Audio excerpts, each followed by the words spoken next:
Assalamualaikum warahmatullahi wabarakatuh. Salam sejahtera untuk kita semua. Salam Om Swastiastu, Namo Buddhaya, salam kebajikan. Dewan Juri Lomba Storytelling Tebu Budaya Imbasadi tahun 2020 yang saya hormati, yang saya banggakan keluarga besar Imbasadi dan juga teman-teman sekalian dari Sabang sampai Merauke yang saya sayangi. Perkenalkan, nama saya Maulina Tiara Dewi, mahasiswa semester 5 Program Studi Sastra Daerah untuk Sastra Jawa, Fakultas Ilmu Budaya, Universitas 11 Maret Surakarta. Izinkan saya di sini untuk storytelling mengenai situs budaya Candi Sukuh yang berada di Kabupaten Karanganyar. Penasaran? Mari ikuti saya. Sekarang saya berada di Kompleks Candi Sukuh yang mendapat julukan The Last Temple, di mana arti julukan ini adalah candi terakhir peninggalan Hindu pada masa kerajaan Majapahit. Kemudian Candi Sukuh ini terletak di Dusun Sukuh, Desa Berjo, Kecamatan Ngargoyoso, Kabupaten Karanganyar, Provinsi Jawa Tengah, dan berada di ketinggian 1186 meter di atas permukaan air laut. Selanjutnya kita akan keliling Candi Sukuh dan saya akan menjelaskan 3 pelataran Candi Sukuh. Mari ikutin saya. Menurut penelitian, candi ini dibangun pada abad ke-15 Masehi. Ada 3 keunikan Candi Sukuh ini. Yang pertama adalah arah hadap Candi Sukuh, yang biasanya candi-candi peninggalan Hindu itu menghadap ke arah timur, sedangkan Candi Sukuh ini menghadap ke arah barat. Yang kedua adalah mengenai bentuk candi. Bentuk candi adalah trapesium, yang biasanya candi-candi Hindu lainnya berbentuk bujur sangkar. Dan yang ketiga adalah mengenai bangunan yang paling suci atau yang paling utama, di mana bangunan ini terdapat di belakang kompleks candi dan berbeda dengan candi-candi lainnya yang biasanya berada di tengah kompleks candi.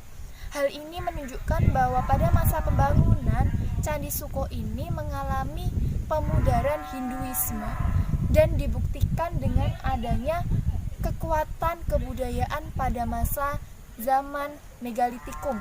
Dibuktikan dengan bentuk struktur candi yang berwujud teras berundak seperti sama dengan pada zaman Megalitikum. Saat ini saya berdiri membelakangi gapura pertama Candi Sukuh, yaitu Gapura Paduraksa. Gapura ini memiliki atap berbeda dengan gapura-gapura selanjutnya yang akan kita kunjungi.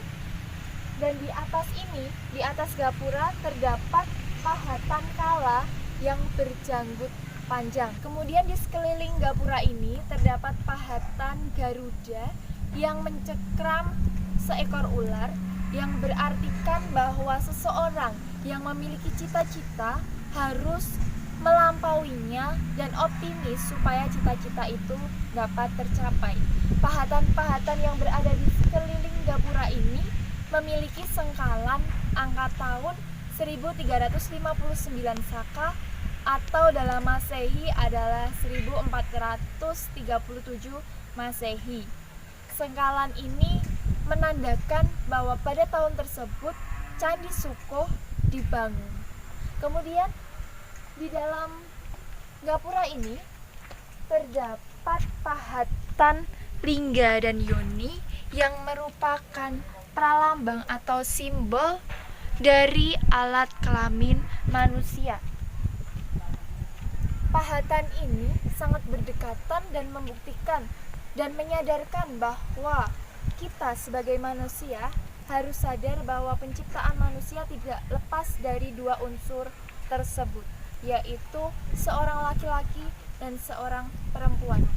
Sekarang kita sudah memasuki di pelataran pertama Candi Sukuh yang merupakan pelataran paling depan. Kemudian di pelataran ini terdapat 3 buah panel batu, yaitu pahatan seseorang yang sedang menunggangi kuda dan di depannya ada seseorang yang sedang memayunginya. Kemudian di belakangnya ada seseorang yang sedang membawa tombak. Kemudian di panel kedua berpahatkan wujud seekor hewan, yaitu hewan lembu.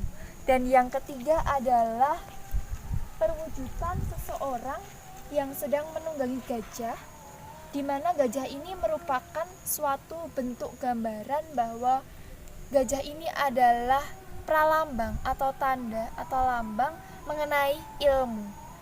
Dan gajah ini kita wujudkan dalam satu tokoh, yaitu Ganesha. Kemudian di sebelah utara panel-panel batu ini terdapat beberapa peninggalan di mana maknanya ini adalah sebuah gazebo atau tempat berkumpulnya beberapa orang untuk membicarakan sesuatu. Berikut tadi adalah penemuan panel-panel batu yang ada di pelataran pertama. Mari kita ke pelataran kedua untuk menemukan sesuatu yang lainnya. Yuk, mari ikuti saya. Nah, sekarang kita berada di pelataran kedua yang merupakan penghubung antara pelataran pertama dan juga pelataran ketiga, pelataran yang paling utama. Luas daerah pelataran kedua ini tidaklah cukup besar dibandingkan dengan dua pelataran lainnya, yaitu pelataran 1 dan juga pelataran ketiga. Dan juga relief atau panel-panel batu di sini sangat minim ditemukan kecuali satu relief, yaitu relief Pandey Besi. Relief Pandey Besi ini dikarenakan masa Jawa kuno, golongan Pandey Besi memiliki status khusus yang dianggap mempunyai kekuatan magis. Selanjutnya kita akan ke pelataran ketiga. Mari ikutin saya.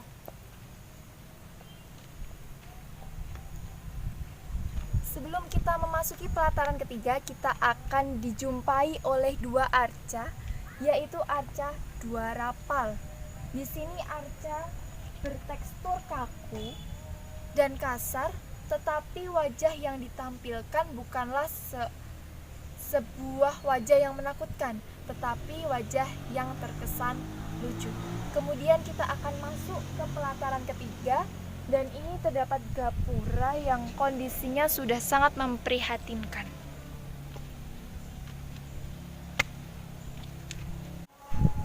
Jadi sekarang kita berada di pelataran ketiga yang merupakan pelataran paling utama, di mana terdapat bangunan yang dipercayai paling suci, yaitu puncak Candi Sukup. Di sini kita akan menemukan beberapa panel batu dan juga arca. Di antaranya, di sebelah utara saya terdapat panel-panel batu, pahatan gajah dan juga sapi. Dan di sampingnya terdapat sebuah cerita, di mana cerita itu menceritakan sebuah ruatan Dewi Uma. Kemudian di sebelah selatan saya terdapat 3 arca yang merupakan arca manusia, memiliki sayap dan juga berkepala Garuda. Tetapi ketiga arca ini sudah tidak memiliki bangunan yang lengkap karena kepala Garudanya sudah hilang. Ini adalah candi utama kita, yaitu Candi Sukuh, di mana ini adalah bangunan yang paling suci. Dan kemudian di sebelah utara saya terdapat pahatan rahim seorang wanita yang melambangkan awal mula terbentuknya manusia. Kemudian di sebelah selatan saya terdapat candi dengan relief yang menceritakan tentang kematian. Jadi di sini kita dapat menangkap ilmu bahwa ketika kita lahir pasti akan memasuki fase kematian. Kemudian di bawah ini terdapat 3 arca kura-kura yang merupakan lambang atau tanda dunia bawah, yaitu di bawah Gunung Mahameru. Demikian yang dapat saya sampaikan, kurang dan lebihnya saya mohon maaf yang sebesar-besarnya. Terima kasih atas perhatian yang diberikan. Indonesia beragam, Imbasadi menyatukan. Wassalamualaikum warahmatullahi wabarakatuh. Semoga Tuhan memberkati. Salam. Om Santi Santi Santi Om. Namo Buddhaya, salam kebajikan.